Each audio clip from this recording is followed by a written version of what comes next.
Welcome back to our channels, Warriors. We are still growing. If you haven't had your primas smash that subscribe button, go ahead and have them smash it right now.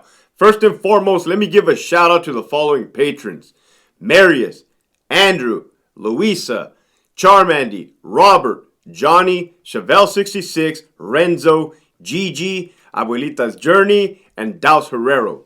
Thank you for the support. If you haven't signed up yet, the link is in the description below. Now, this story right here is going to be about another riot that I have been involved in. Right? It's been a minute since I've talked about a riot. People, when I first came on scene, people wanted to know about the violence of riots, this and that. Hector, have you been in them? Yes. There's already a couple of episodes on here explaining some of those. Well, this is another one that I was involved in. Man, probably the year was 2008. 2008, Centinela State Prison, Alpha Yard. Alpha Yard was level 3 GP. One of the buildings on that yard was ADSEG, A5. That's when they had the big yards in the back too, right? They didn't start bringing those little individual modules till later. On this particular day, I happened to be working in ADSEG, right? I was in there for a brief period of time before some short sergeant who didn't like me, like on a personal level, moved me out. He's now a captain, which makes total sense, right?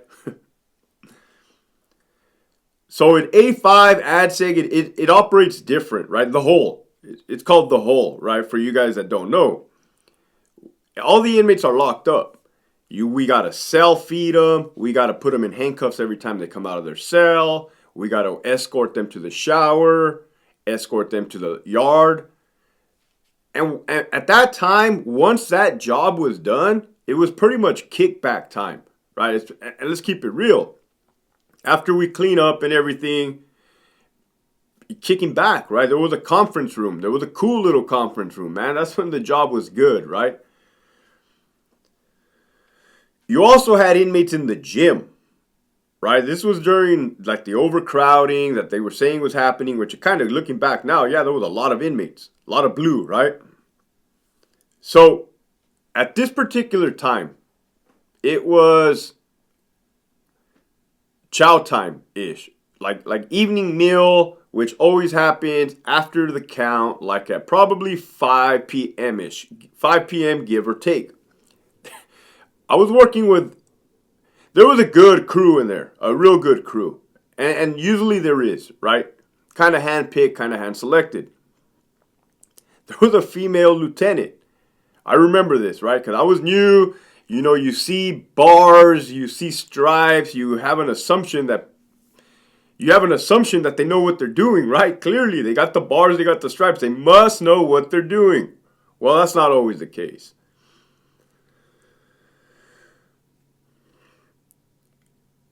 So when they would release for chow, right? You have the chow hall, the dining hall right next to the gym. They would open. You have inmates working in the gym. You have inmates working in the kitchen workers. You know, they're working in the scullery, washing pots and pans. They're working on the steam line. They're table wipers. You got inmates. You got like one officer in the back and one free staff cook in the back. So there's a lot of inmates like everywhere, right?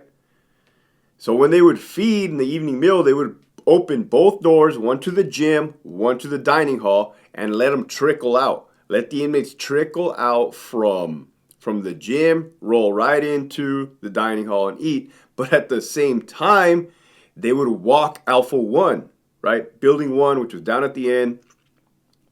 So you got inmates moving from Alpha 1, walking the track to chow. You have inmates coming from the gym, going into the dining hall, and then you have inmate kitchen workers, right? That's a lot. I've already told you, that's 3 separate places right there. And it's kind of a ways, right? It's a yard. So there we are kicking back in A5 ADSEG. When all of a sudden, we hear Code 3 Alpha Yard. What? Code 3 Alpha Yard. Well, a code 3 is the largest disruption that you can call an alarm, right? On the radio. It means everybody from everywhere is coming, and it's gotten so out of control that we need everybody, and we need pepper spray, we need 40 millimeter launchers, less lethal, we need batons, right? We need plastic flex cuffs. I mean, it's a riot. Clearly, it's a riot. I was in A5. I'm on A yard. I'm on A yard. And I'm brand new, man. Your boy was full of piss and vinegar, man. I was brand new, motivated, right? I hadn't lost my love for the job yet. Man, so we hear code 3 Alpha Yard. Everybody like stops, looks. But check this out. It's AdSeg, right? Certain people are designated to respond to certain alarms. There's designated. Everybody is not a free-for-all, all right? Unless it's a code 3 staff assault, then in my humble opinion, it would be a free-for-all, right? So at that particular time, I didn't have a responsibility to react to that, to respond to that alarm, right? So I look at my female lieutenant and I say, "Can I go?" And her response, like a deer in the headlights, man. "I don't know." Later, that's all your boy needed. Show me indecision, incompetence, whatever you call me, whatever you call it. Boom, that's a green light. Jump up, my other partner. We jump up, man. Man, I have a pepper spray in my left hand and a baton in my right hand. No, they don't teach us how to do that. You probably shouldn't do that, but that's how we all responded, right? Coming out of A5. First thing I see, boom, the blacks and Mexicans, Sureño riot. There was a lot of those. There was a lot of those down south, right, at that time. I see people fighting everywhere. I see them fighting in front of the chow hall. I know that they're fighting inside of the chow hall because I could hear it. You could hear radio transmission. You could see people running. You could see inmates running in and out of the chow hall. They're fighting in front of the gym. They're fighting inside of the gym. They're fighting in the middle of the yard. They're fighting in front of Alpha 1. So me and a good friend, right? Man, we were all cool with each other, right? It was like the camaraderie was there. We're running, and I see approximately 2 Mexicans or 3 Mexicans beating up a black dude, right? Like they were on him. They were on him, right? And man, I had my baton out, and I'm making a beeline straight for like the Southerners, right? With my baton out, and lo and behold, right? As soon as I arrive, as soon as I'm up on him, me and my buddy were shoulder to shoulder. We are about to get ours right now. We're about to get it. You seen the movie 300? Oh my God, man. Another female partner, right? And this is not to say that females are incompetent. This is just my story. This is Hector Bravo's true, actual, factual story. She gets the NK9, the pepper spray that you shake like this, and she's spraying the inmates, and she goes like this. Right into my eyes and right into my partner's eyes, man. Direct spray. Boom! She's doing this number, right? And I stop, right? My eyes shut. Anybody who's ever been pepper sprayed, unless you're immune to it, I never met nobody immune to the pepper spray, right? You can fight through it, but my eyes shut. Boom! Like locked tight. Because it burns, right? It feels, if you've never been pepper sprayed, it feels like boiling water and hot sauce in your eyeballs, right? That's what it feels like. Lava in your eyeballs. And dude, man, I can feel the inmates fighting around my shins. Like I told you, I was coming in for it. The lady sprayed us all. And now I am here in the fight. Now I'm in the fight and I can't see. My eyes are blind. 100% blind. Within half a second, I tell myself, Hector, open your eyes. Open your eyes. You're about to get knocked out. Man, your boy was trying. Your boy was trying. Couldn't happen. I literally had to get my 2 fingers and pry my eyeballs open. I kid you not. And I could see, yeah, they're still fighting, right? I look out the corner of my left. My partner is getting escorted to the clinic. That dude can't see he can't see, right? I use force.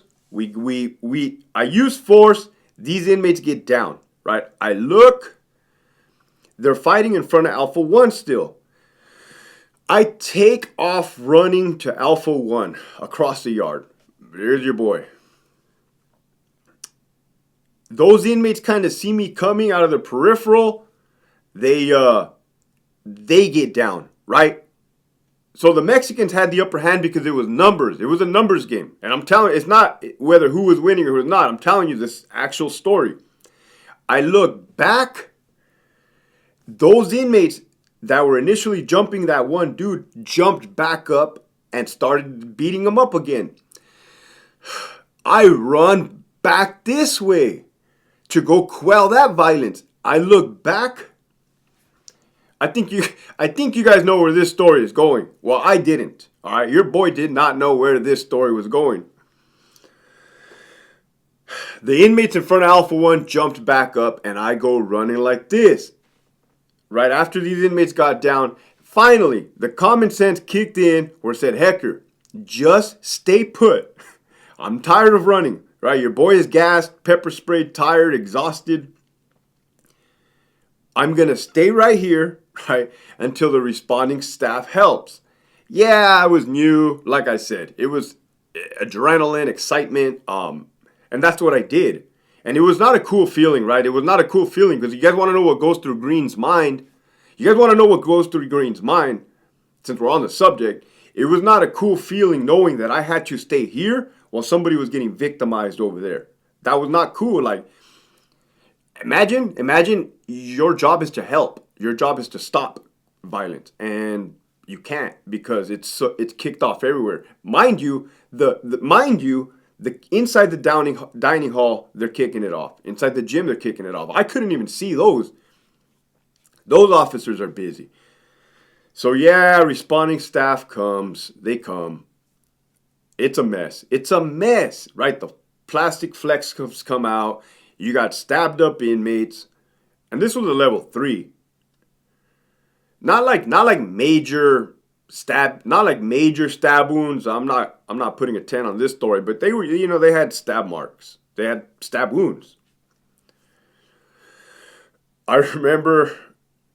So like initially when something kicks off like that, like it's in everybody's best interest, in Green's interest, to get out of the gym, right? If you can, get out, get with your buddies, and if you're the kitchen cop in the back, somehow, some way, get out, right? Or the sergeant should take the initiative, send some.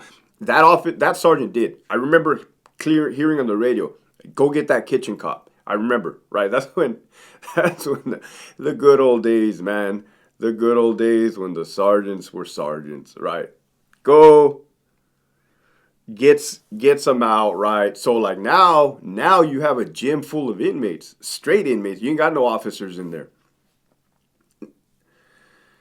So you can throw grenades. That's what they were doing. They were just throwing grenades into the gym. Boom, boom, boom, right? Gunner was probably letting loose. I don't remember. More than likely. And was less lethal, not with live rounds. And pepper spray everywhere, right? And I remember the door cracked, and your boy was right up in the front, right? Just something I had always learned in the military. I always wanted to be up in the front where the action was. And I remember these Southerners were coming out, and they had bandanas wrapped around their face, right? And like, I was motivated, right? And I remember like yanking on the bandana, pulling it down and telling them, hey, if I got to breathe this in, so do you, right? And that was just adrenaline.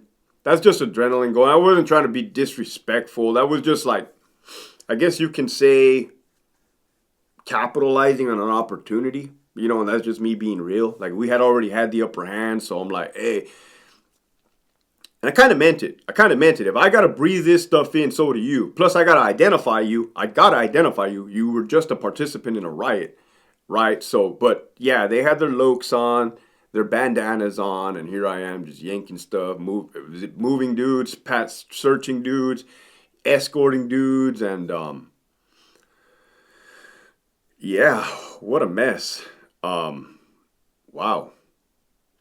So, the lesson for today, right, is this lesson is just going to be about safety. If you're behind the walls, if you still have to deal with that, man, safety is priority, right? Preservation of life.